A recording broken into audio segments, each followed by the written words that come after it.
Chandraya Radhikaya Tiralaye Krishnaya Krishna Bhaktaya Tarabhaktaya Namo Namaha. Om Aginaatimirandasya Gyananjala Shalakaya Chakshu Unmilitam Jena Tasmaya Shri Guruve Namaha. I first of all offer millions and millions of Dandavat pranams unto the lotus feet of our most beloved Gurudev, Nitya Lila Pravishta Om Astal Talasara Shishimad Srila Bhaktivedanta Narayan Goswami Maharaj.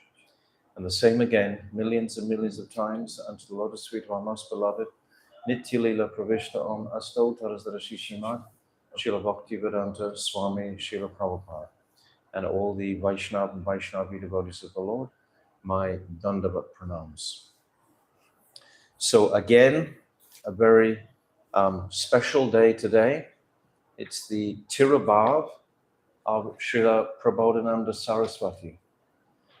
So we're bound to glorify, at least for a few minutes, each time one of these personalities has a appearance or disappearance day. These are the instructions of Srila Bhakti Vigyan Bharati Maharaj.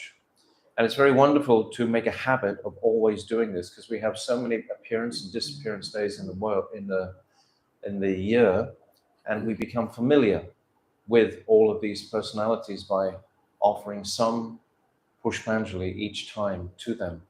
So Srila Prabodhananda Saraswati was the brother of Venkata Bhatta in Sri Rangam.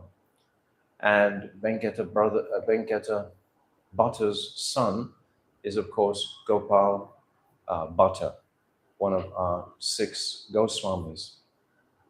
So Prabodhananda Saraswati, he came to Vrindavan at about the same time that Gopal Bhatta came.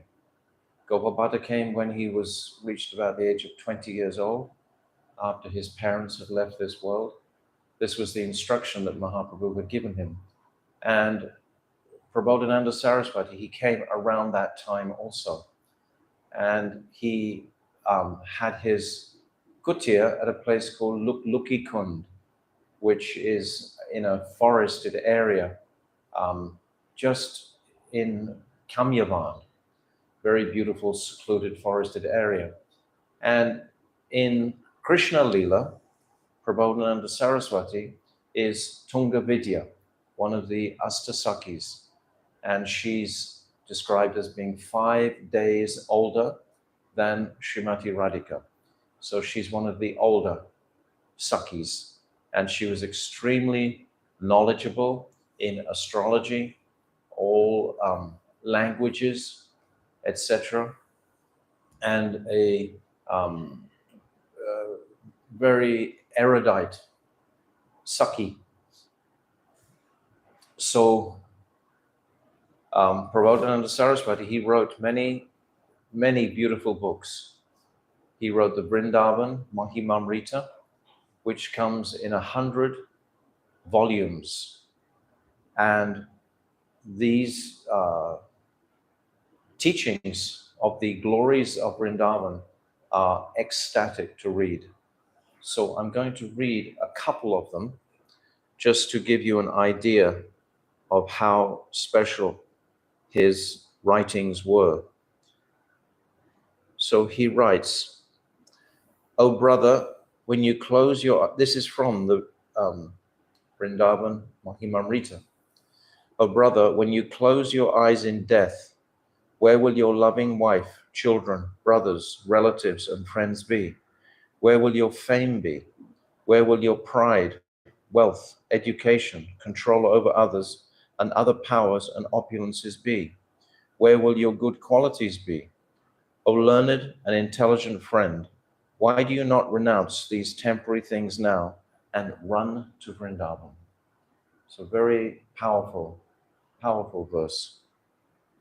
And again he writes, "Have you not heard yourself glorified again and again in many lifetimes? What varieties of sensual pleasures, beginning with enjoyment of beautiful women, anointed with sandal and decorated with splendid garlands, have you not enjoyed in many lifetimes? Now please become averse to all these sensual pleasures. Now become like a bumblebee enjoying the transcendental pleasure of the charming forest that is the place where Radha enjoys.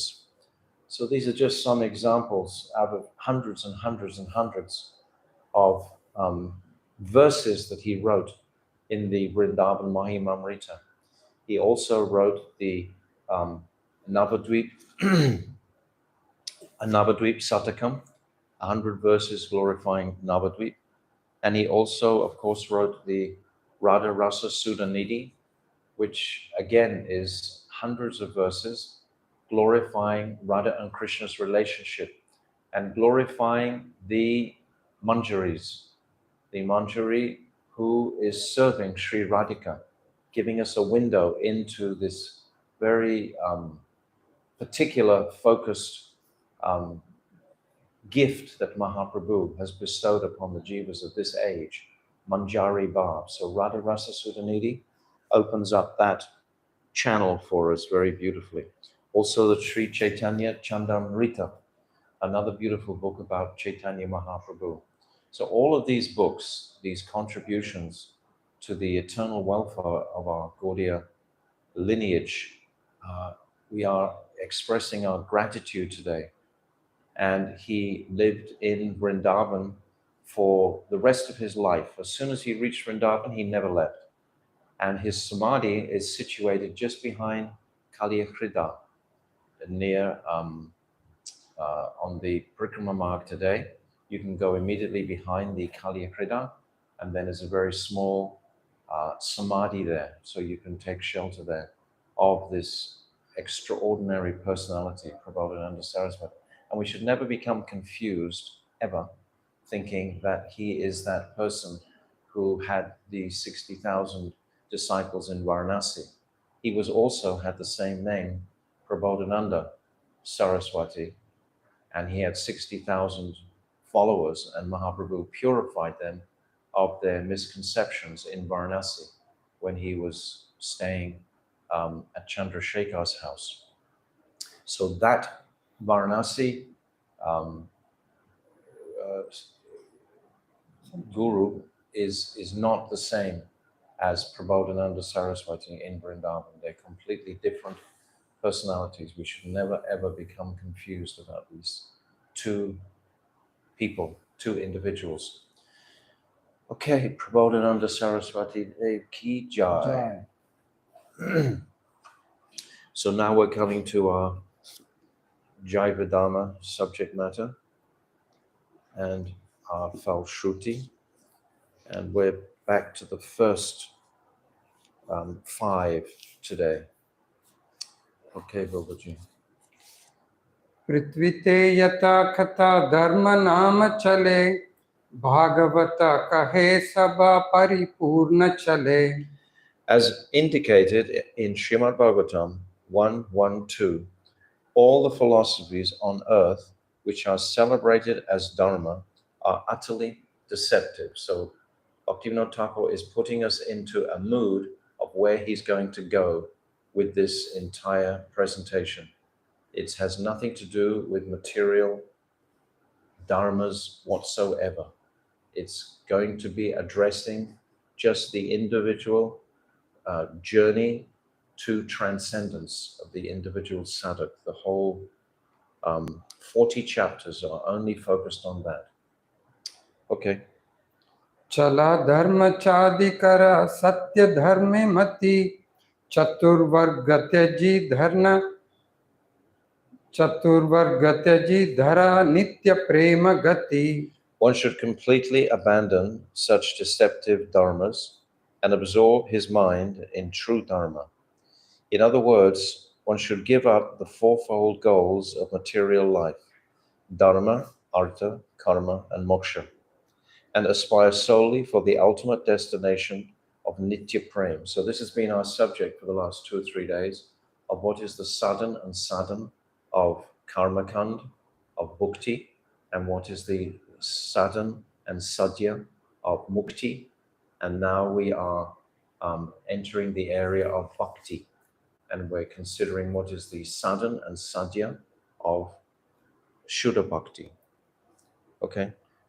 अमित्वमिमां शब्रमे निजे जड बुद्धि निर्विशेष ब्रह्मज्ञानि न हे चित्त शुद्धि.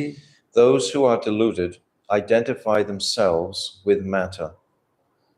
That is their error. However, one cannot be purified by such delusion by endeavors. However, one cannot be purified of such delusion by endeavors for Nirvishesh Brahm Gyan. Yes, this impersonal path cannot dispel the illusions of Maya. One must be connected to bhakti itself to actually transcend the Brahmajyoti conception or the impersonal conception of Nirvishesh Brahm. Okay. इवि चित्रताहीन हले निर्विशेषहाय काल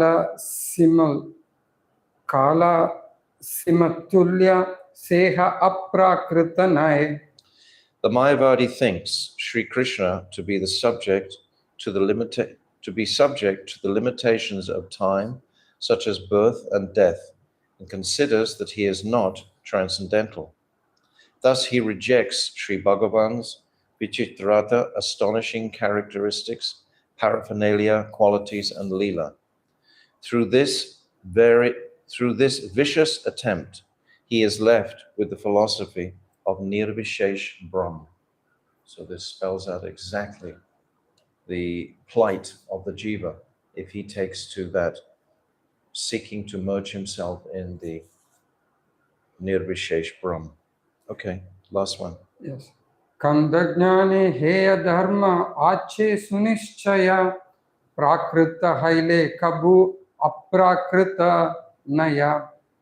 Such base and contemptible gyan, which arises out of an attempt to dismember the divine form of Bhagavan, is only fit to be rejected. It is prakrita, materialistic, and should never be given credence as aprakat dham. Yes, this book is going to dispel any type of illusion we may have of blurring the lines between what is mayic and what is transcendental. Sometimes the devotees, they do become confused.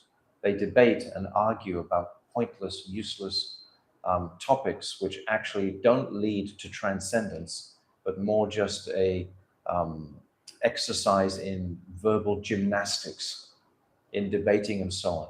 It doesn't lead. The Goswamis would never agree to come into any sort of debate. Our path is about service to the divine exclusively. And all these debates and contentions are all actually purified and answered and addressed in this Jaiva-Dharma. So if we read this Jaiva-Dharma, there's no more room for debates or arguments. It's here. If we don't understand it, that's okay, but it's not up to be debated about or argued about. The truth is very clear. The Goswamis, Bhaktivinoda Thakur, Krishna himself don't want to confuse the jiva on this path. The jiva becomes confused through his desire for fame, pratishtha, etc., like that, thinking that he will prove himself to be better than somebody else through a debate. A debate is always conducted at least 2 or 3 people, and one is wanting to be superior to the other.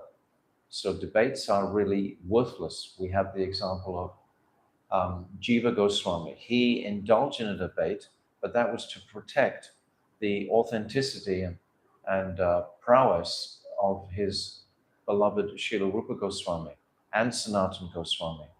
He engaged in that for that protection, but Rupa Goswami was not happy with him doing it.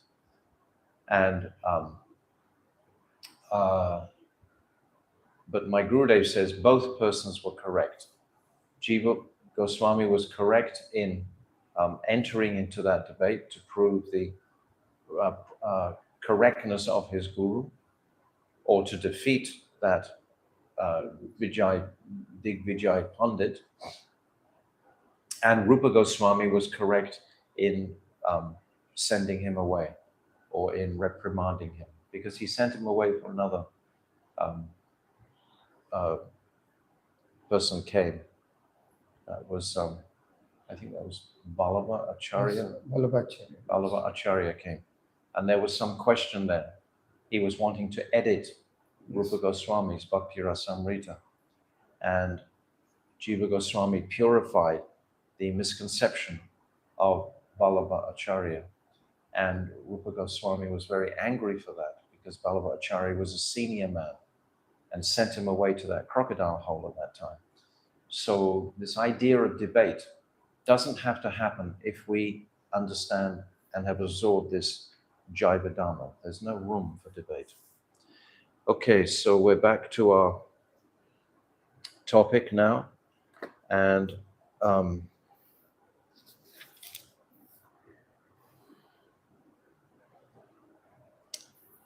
we are on, I think, page 277. But I'll back up a little bit and read the last paragraph, page 271. Every action in human life is a link in a chain of sadhan and sadhya, or cause and effect. So we've discussed Gyan Kand, and we've discussed Karma Kand, and now we're discussing the path of Bhakti. So these are three distinct paths, but they're all in the same ladder, so to speak, just like Bhagavad Gita describes the yoga ladder. They're the same. So in every action in human life is a link in the chain of sadhan and sadhya, or cause and effect. The karma section of this chain of cause and effect consists of many links joined together. When one progresses beyond this, a further series of links from another section known as Gyan. Finally, the Bhakti section begins where the Gyan section ends. The final sadhya in the chain of karma is Bhakti. The final sadhya in the chain of Gyan is The final sadhya in the chain of karma is Bhukti. The final sadhya in the chain of Gyan is Mukti. And the final sadhya in the chain of Bhakti is Prema Bhakti. If one reflects upon the nature of the jiva's perfected state, one must conclude that Bhakti is both sadhan and sadhya. Karma and Gyan are not the final sadhya or sadhan, for they are only intermediate stages. So we read this yesterday. I'm deliberately reading it again, just to clarify and to make it very clear that Bhakti is in fact the final link in the chain. There is nothing beyond Bhakti.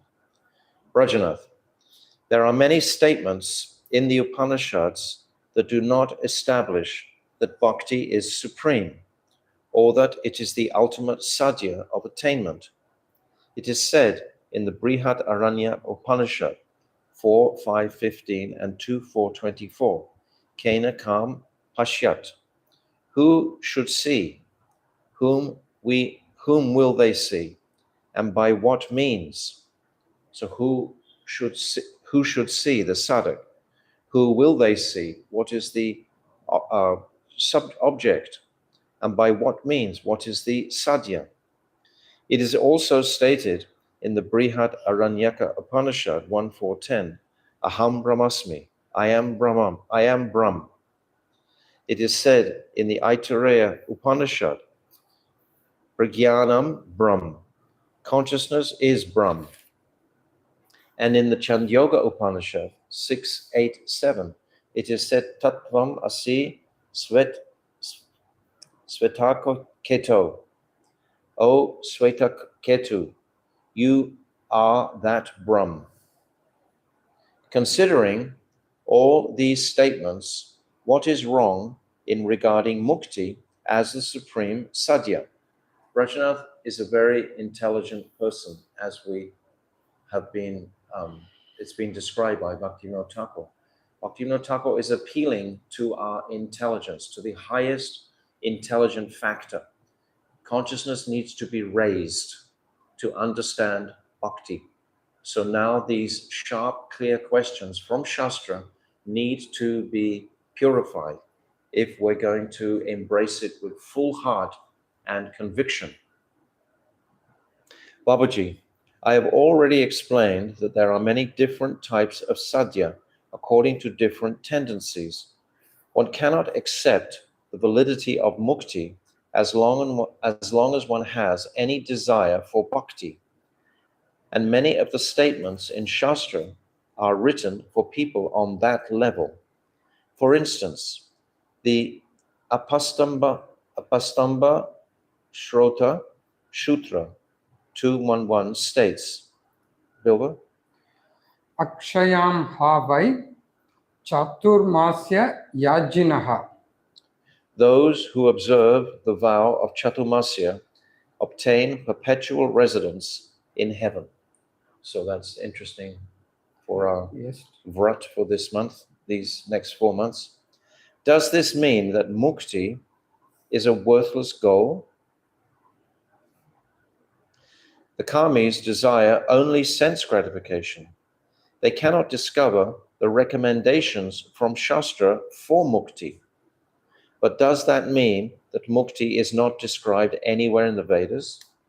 How beautiful is that? The karmis, they are thinking that the Vedas only are proclaiming the path of karma kand. And that's all they're seeing because that's all their eligibility allows them to see. So this is the angle that Babaji is coming from. Then he's going to say that the Muktivads, they can only see that Mukti is the goal. It's like someone who is worshipping Lord Shiva. He will consider him Bhagavan. He's only looking for that support, for that understanding and that idea. Does that mean that Mukti is a worthless goal? The karmis desire only sense gratification. They cannot discover the recommendations from Shastra for mukti. But does that mean that mukti is not described anywhere in the Vedas? A few of the rishis who recommend the path of karma maintain that renunciation is only prescribed for those who are incompetent, and that those who are competent should perform karma. This is not actually true. These instructions are given for people on lower levels of spiritual advancement in order to promote their faith in their respective positions. Do you understand that? This is not actually true. These instructions are given for people on lower levels of spiritual advancement in order to promote their faith in their respective positions. So, Bhaktivinoda Thakur, he says in another place, if we meet somebody, for example, if we meet a Christian or if we meet a Muslim, our job, our service is not to dismantle their beliefs, because then they will be left with nothing. They'll be left with no belief. Our purpose, our mission, so to speak, is to build on what they already have, not to take away. So similarly, the karma kand sections and the gyan kand sections are going to build on the desires of the jiva. If the jiva has desires to enjoy this material world, let him hold those desires, but let him fulfill them according to the Vedic direction. And the gyan kand, if he wants mukti, let him fulfill that desire for mukti, but according to the tenets of scripture. In other words, not allowing the speculative mind just to take over with having no parameters or bounded by the Vedic injunctions. So in each time, it's being coached, we can say, by the Vedic teachings. So this is what he's saying in regard to karma kand and mukti kand. It is inauspicious for jivas to neglect the duties for which they are responsible. Bhaktivinoda Thakur is very, very broad. He's talking about the plight of the conditioned soul who is completely covered by the illusionary energy. And this is most people. So he's addressing this lovingly. is inauspicious for jivas to neglect the duties for which they are responsible. If one carries out one's duties in full faith that they are appropriate for one's present level, one easily gains access to the next level of qualification. Consequently, prescriptions in the Vedas promoting this type of faith have not been condemned. That's exactly like the example I said of not dismantling someone's faith in whatever faith they have, but building on that. And here we are understanding that taking shelter of the scripture is the principal necessity for the jiva's auspiciousness. If he doesn't take shelter of Shastra, then he's probably going to take shelter of his speculative mind and other fallacious doctrines that are about. He must take shelter of the Shastra. So the Shastra will give him, if he wants sense gratification, the Shastra can point to how he can have that. Have marriage life in grihastha, etc., etc. All of these allowances are there. Consequently, prescriptions in the Vedas promoting this type of faith have not been condemned. On the contrary, if one condemns such prescriptions, one is liable to fall down. Yes, because if you're condemning those prescriptions, then you're not understanding fully, and you're probably going to be making some type of offenses. And you're probably going to be setting that jiva back rather than assisting him forward on his journey. All jivas who have attained elevation in this world have done so by strictly adhering to the duties for which they were qualified. In the end of the Bhagavad Gita, it talks about, Paradharma. Paradharma is your own dharma. And what's the other one, Bill? Do you remember? In the 18th chapter of Bhagavad Gita, perform your own duty. Don't try and perform swadharma, not paradharma. Don't perform someone else's duty. Perform your own duty, swadharma, not paradharma. Don't perform someone else's duty. Gyan is actually superior to karma because it yields mukti. Nonetheless, the Shastras that discuss competence for karma praise karma most highly and do not substantiate the preeminence of Gyan. Similarly, where the Shastras discuss competence for Gyan, we find all the mantras that you have mentioned which praise mukti. However, just as eligibility for Gyan is superior to that for karma, the eligibility for bhakti is superior to that for Gyan. Mantras such as Tattvam Asi and Aham Brahmasmi praise impersonal liberation, and they strengthen the faith of those who seek it to follow the path for which they are qualified. For this reason, it is not wrong to establish the eminence of Gyan. However, Gyan is not the ultimate sadhan, and the sadhya of Gyan, namely mukti, is not the ultimate sadhya. The Vedic mantras establish the final conclusion that bhakti is the sadhan and prema bhakti is the sadhya. This is essential knowledge that will come from Guru. Raghunath Das Babaji has taken the role of Guru in Brajanath's life, and he's setting it very, very straight now about these three paths, bhukti, mukti, and bhakti. He's describing it perfectly.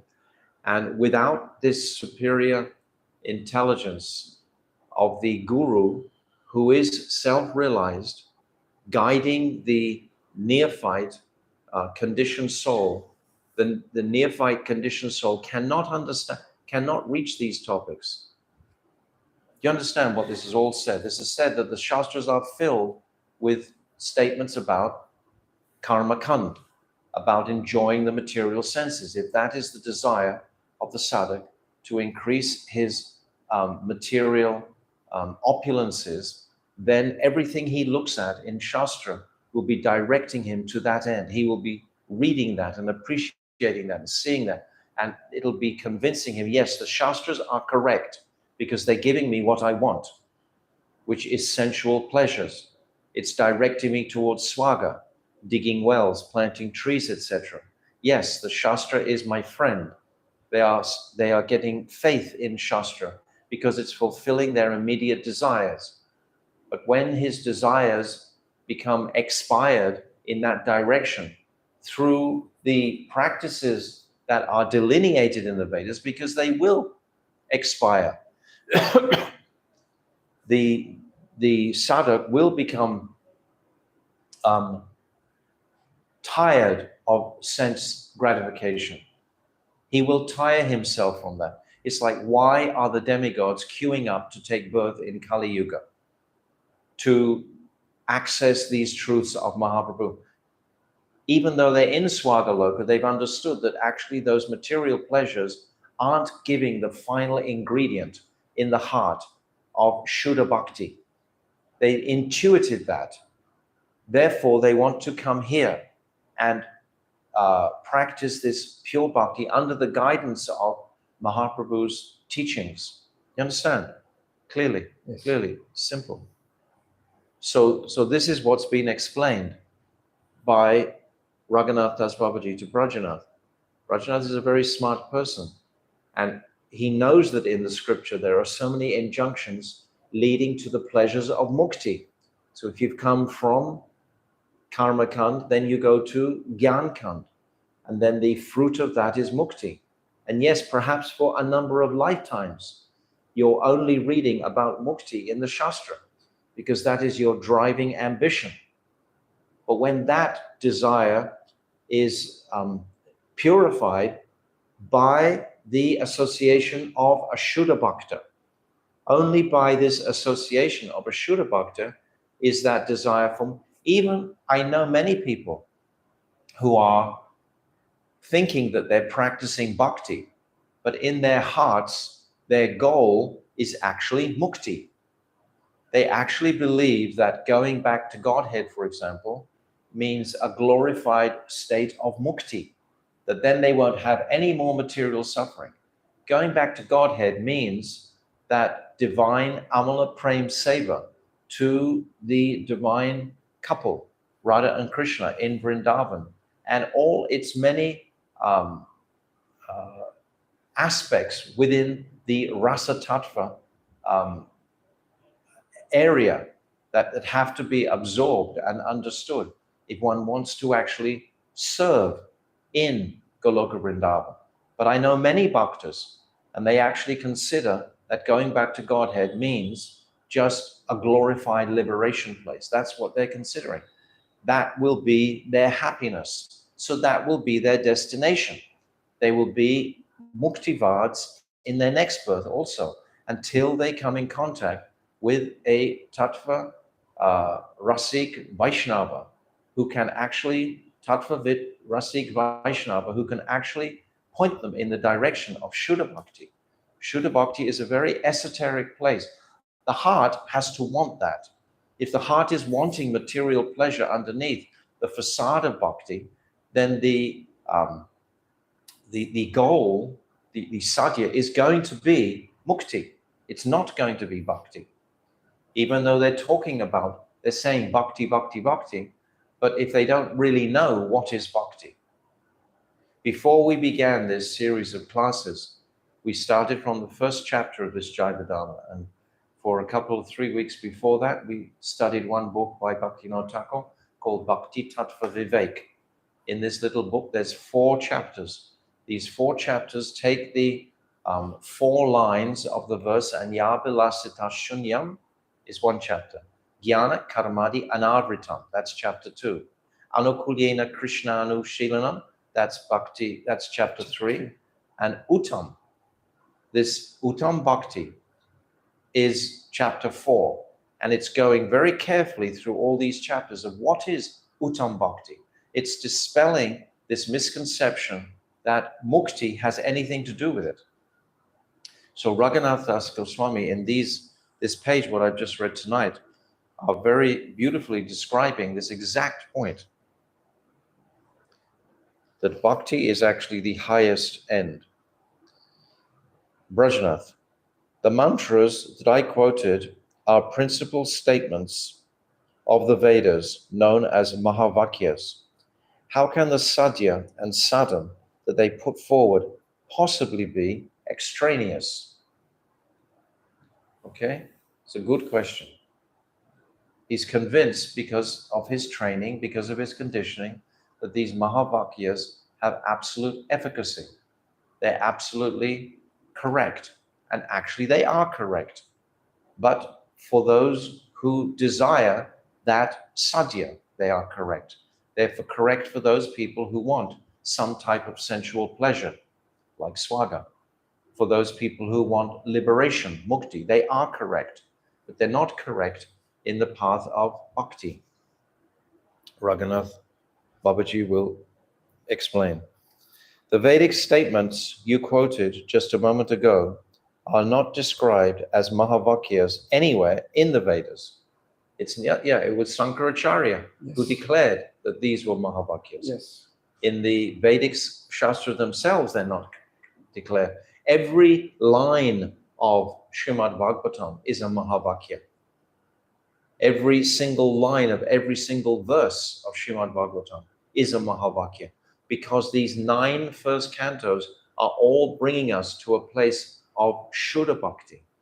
They're all dispelling the path of Karma Kand, like with Dhruva Maharaj, this pastime. He wanted a kingdom greater than his great-grandfather, and he went to the forest with great energy, but he had the divine intervention of Narada Muni. He had Guru. Therefore, he was fully successful within 6 months of accomplishing his goal. But as soon as he had darshan of Vishnu on the back of Garuda, then immediately he felt humbled why he was searching for this material attainment.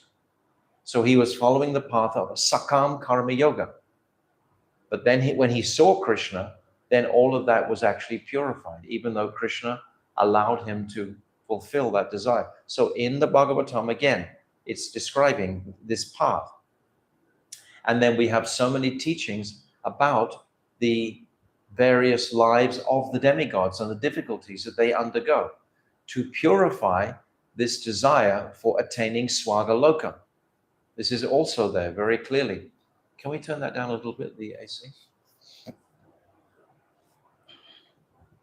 In order to establish, the Vedic statements you quoted just a moment ago are not described as Mahavakyas anywhere in the Vedas, nor have they been described as superior to other statements. Teachers of Gyan have proclaimed that these statements are Mahavakyas in order to establish the preeminence of their own doctrine.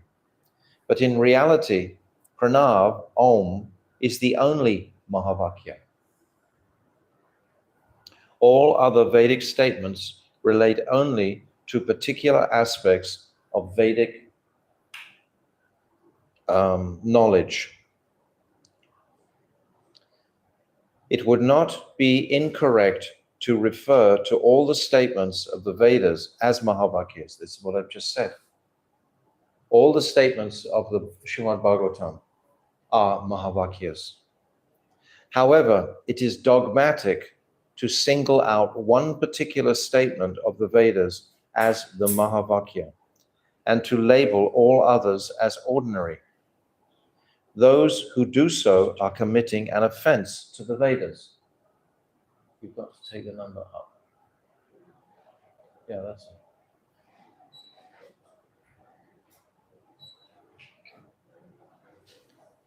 However, it is dogmatic to single out one particular statement of the Vedas as the Mahavakya and to label all others as ordinary. Those who do so are committing an offense to the Vedas. The Vedas describe many extraneous goals and are the means to attain them. Yes, this is to educate the conditioned soul in having absolute faith and nishta in the scripture, because the scripture is going to fulfill my immediate material desire. When that is exhausted, when I tire of that, then I want mukti, and then I will be reading the path to mukti, and then when that expires, by the mercy of a sadguru in the path of bhakti, then my journey into bhakti will begin. Those who do so are committing an offense to the Vedas. The Vedas describe many extraneous goals and the means to attain them. So they sometimes praise karma kand and sometimes mukti. But in the ultimate analysis, the Vedas conclude that bhakti alone is both sadhana and sadhya. In other words, this should make us appreciate the absolute necessity to study the Vedas very, very carefully. If bhakti is our desire, then we must study the texts like Bhakti Rasamrita Sindhu, these scriptures that Rupa Goswami has given us, the Srimad Bhagavatam. Also, this will describe, it describes, for example, the 5 Geets in the 10th canto. Clearly, this mood of separation that the gopis are feeling. There's Venu Geet, Pranaya Geet, Gopi Geet, Yugal Geet, Brahmara Geet. These Geets have to be very much studied carefully. The person who wants Karma Kand won't look at that section. I've seen people sitting with my Gurudev in the audience, and as soon as my Gurudev would start to describe some Rasik topic, they would immediately go to sleep. And as soon as he'd finished that description, then they'd wake up again. It's quite miraculous. I saw it with my own eyes, because they don't really, they're not qualified, they're ineligible. It's not their time yet. They still have to go through a lot of their karmic desires. Why doesn't everyone join this Hare Krishna movement, so to speak, in their teenage years? Because many have to expel all of their material fruitive activities before they're allowed to come to this path. Those who have already expelled so much of these material desires, they join at 14, 15, 16, 17 years old. We see they have that eligibility at that early age. Others, they join at 40 years old, 50 years old, 60 years old even. So it's all in front of us. We can see the truth of this. It's according to the eligibility of each candidate, the individual eligibility. That's why it's a mistake to try and put everything in the same box, to try and say, yes, everyone needs to be just told this particular aspect or trained in this way. It's all variegated according to the distinction of each of the personalities. Yes, Maharaj, I'd just like to add one comment. Just like people who don't have eligibility for bhakti, so they have a philosophy like work is worship. So I'm doing my work. Very good. I'm, taking care of all my social obligations, my family obligations, and I don't need to go. And even if I have to, I may just visit a temple, for a few minutes. Absolutely. And then I'm back, back to my schedule. Absolutely. So, they will be at that level for maybe lifetimes.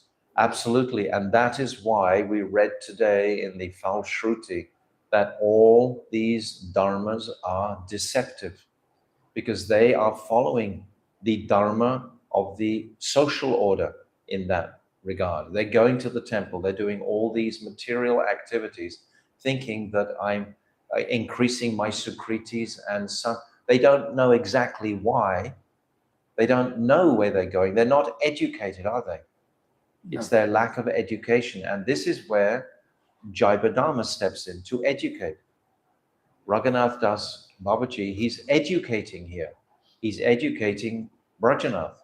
Brajanath was a Nyaya Pandit, but he probably thought exactly like you're describing, that going to all these holy places, doing all these things, just taking bath, but not meeting the sadhus who are there, not coming in contact with those Rasik Vaishnavas, then we can't progress. This is a fact. Unless you take higher association. Higher association doesn't just mean someone who's been on this path for 30 or 40 or 50 years. It's not a question of time. It's a question of advancement and how much association has that person had. It's like in our Gaudiya line, there's, what's his name? Bhakti Janardhan Goswami Maharaj was an extremely Rasik Vaishnava, and all the people who took shelter of him very easily could enter this path of Vrindavan, Brajaras, Bhakti Ras. And there are many personalities, and there are also personalities within our Gaudiya line who were not so Rasik, who weren't pointing in that direction, were pointing more towards Vaidhi Bhakti, for those who only have the eligibility for Vaidhi Bhakti. So it's described that the Vedas are like a Kamandenu cow. They will give everything, whatever is our eligibility. And it's not that everyone has the same eligibility at all. Oh, it's saying here, the Vedas are like a cow, and Sri Nandanandan is the milkman. In the Bhagavad Gita 6:46-47, he has revealed the purport of the Vedas regarding their ultimate aim.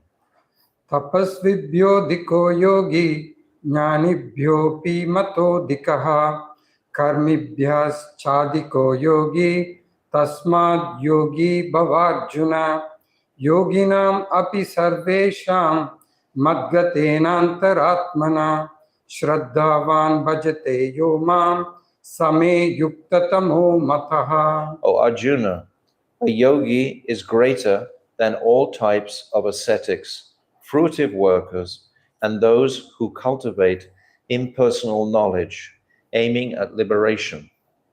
Therefore, become a yogi, and I consider that the greatest of all yogis is one who is attached to me with firm faith, and who constantly worships me with full expression of the heart. Very powerful statements.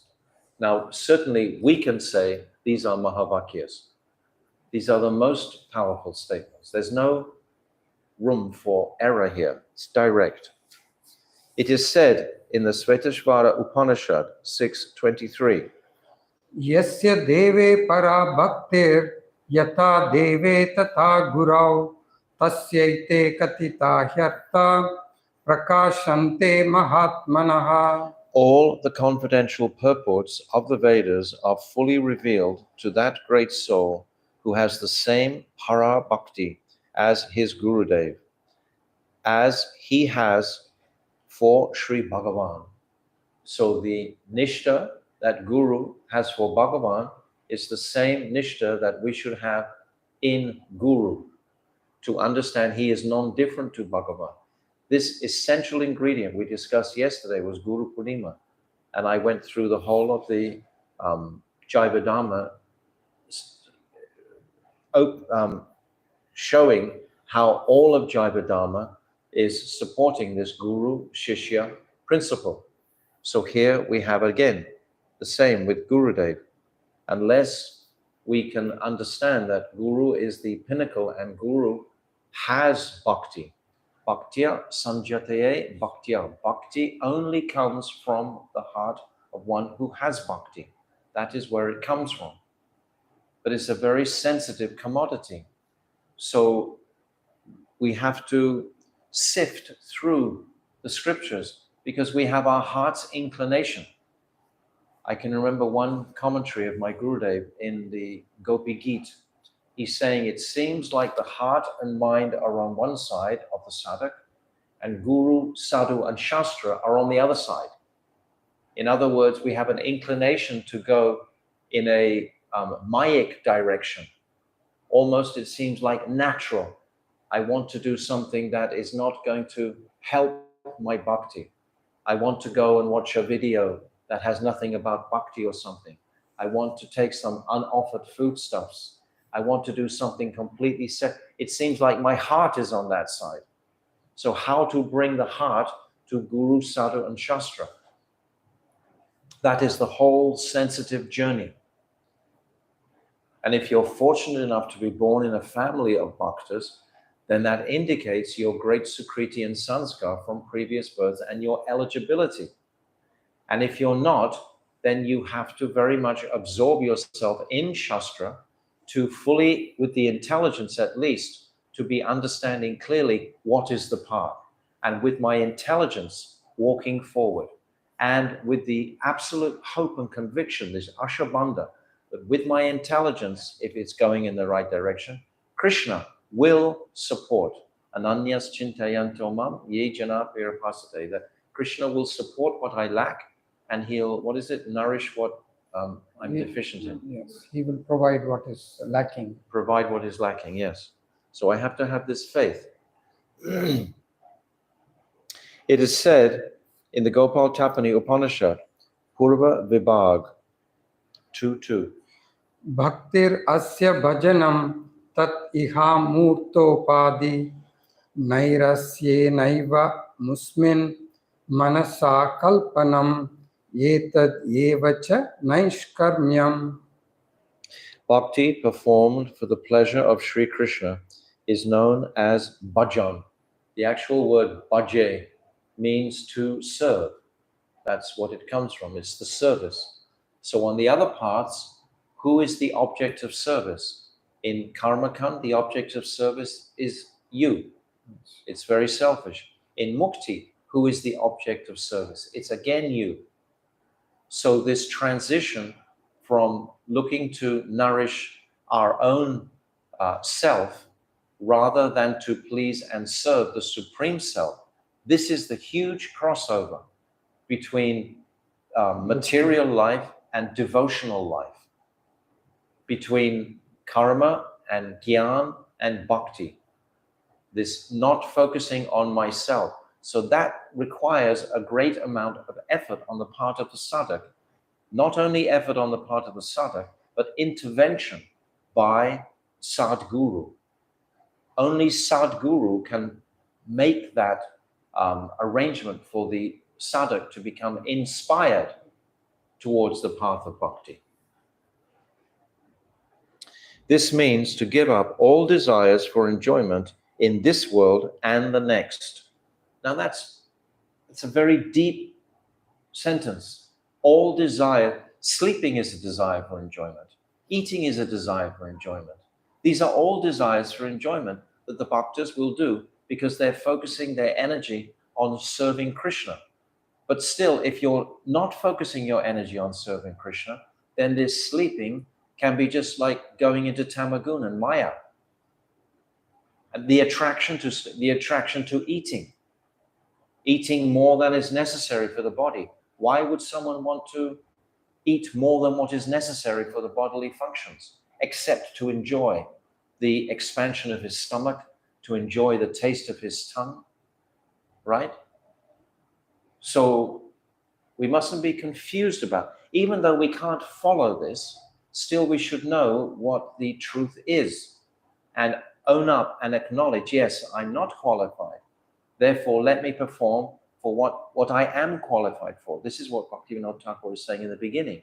This is what Raghunath Das Babaji is saying at the beginning. One has to follow his own path, this swadhan, and not imitate, not paradhan. This won't reach the final conclusion if we pretend and make a pretense, an imitation of the path. We're going to be cheated because it's not our path. We'll fall down. As we've seen, so many hundreds and hundreds of senior devotees have left this path. Through the whole history of Vaishnavas have left the path. Even in the third chapter here, Lahari Mahashai, he's staying in a place with Madhava Das Babaji, who meets his former wife. And he leaves that path of pure bhakti. So these examples are there all the way through.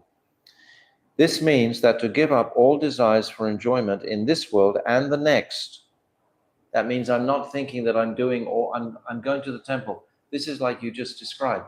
Oh, I'm going to the temple, I'm doing all these pious activities to ensure my next birth. Everything is about to ensuring my next birth. And I'm forgetting about my present situation. It's only the present situation that I can connect with the eternal reality of the soul. The soul is eternal. So if we can move into the powerful present, then we're connecting with the soul. But if we don't try to move to that connection with the living present, if we keep projecting to the future, oh, next birth, next birth, next birth, then we're missing the whole validity of the eternal aspect of this birth. If we're trying to collect so many things for our future, Bhaktivinoda Thakur writes, forget the past that sleeps, and ne'er the future dream at all. But be with times that are with thee, and progress thee shall call. That's a very powerful poem. Forget the past because it has no bearing really on our present. And don't think about the future. Don't think about future births. And I'm collecting Sukriti and Sanskar only for my next birth. I'm doing all these things only for my next birth. I'm going to see Gopinath, Tota Gopinath, only so that I will get some Sukritis for my next birth. But I'm not going there to see his beautiful form today, his beautiful, glistening, melting form that he's exhibiting today. I'm not able to appreciate that. I'm just putting it in my pocket for my future births. We have a tendency to do like that, to collect. We collect money, we collect acquisitions. We try to collect Sukriti and Sanskar. It's okay to do that, but we should know its limitations. It's not catching up with the present moment. The present moment, if we can actually move into Shuddha Bhakti, will be manifesting the experience now, the living reality. Understand? Krishna explains this in the 11th canto, chapter 29 on Gyan Yoga. He explains exactly this point to Uddhava.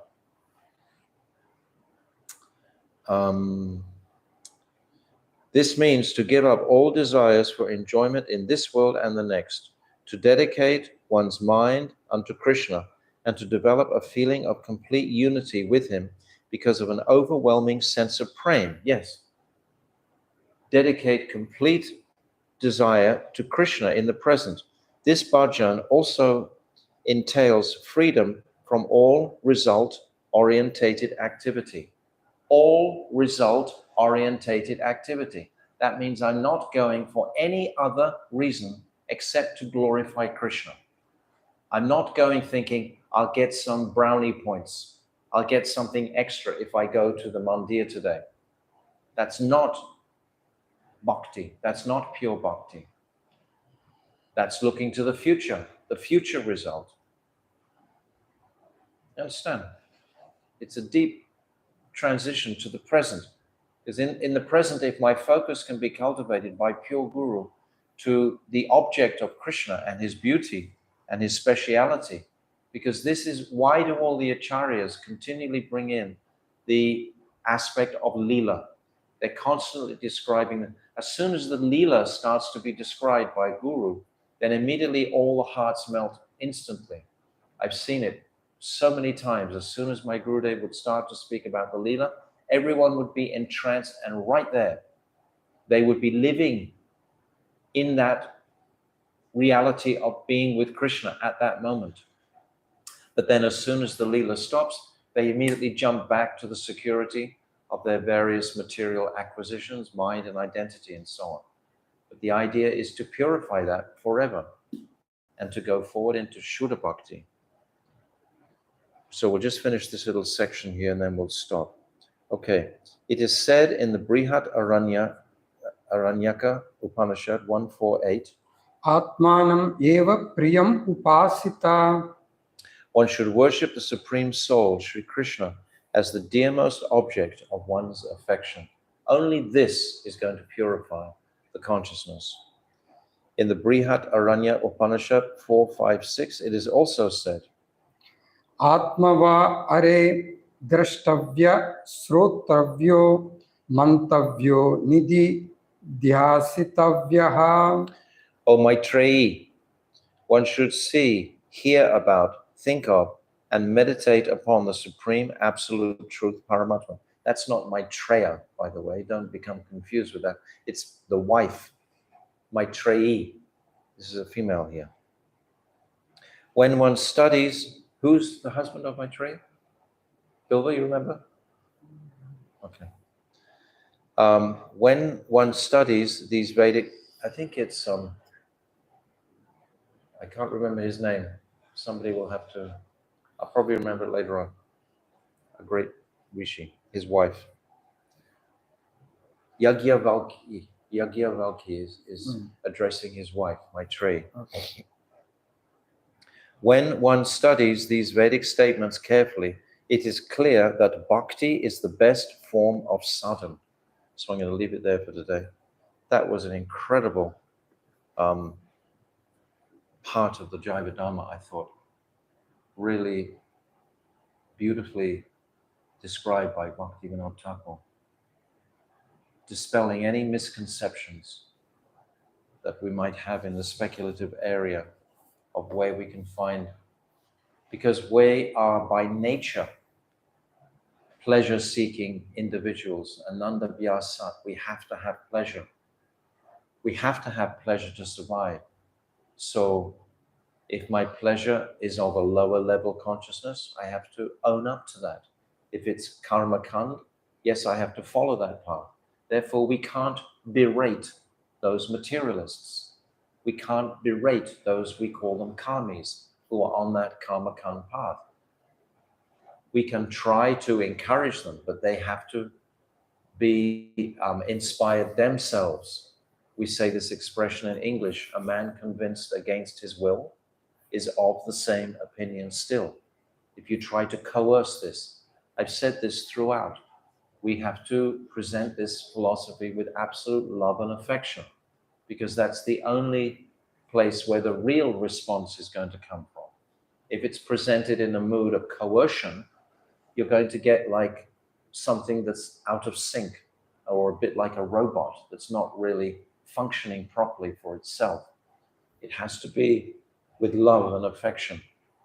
So this is what Bhaktivinoda Thakur is beautifully, beautifully opening out for us. Srila Bhaktivinoda Thakur ki jai, Jaiva-Dharma ki jai, Prabodhananda Saraswati Tirabha ki jai, Anantakota Vaishnava Vrinda ki jai, Gaur Premanandi, Hari Hari Bol, Vanchakalpatarubhyascha, Kripa Sindhu Bevacha, Patitanam Bhavanibhyo Vaishnavebhyo Namaha. Hari Bol, Hari Bol, Hari Bol. Thank you, Vilma. Thank you, Maharaj.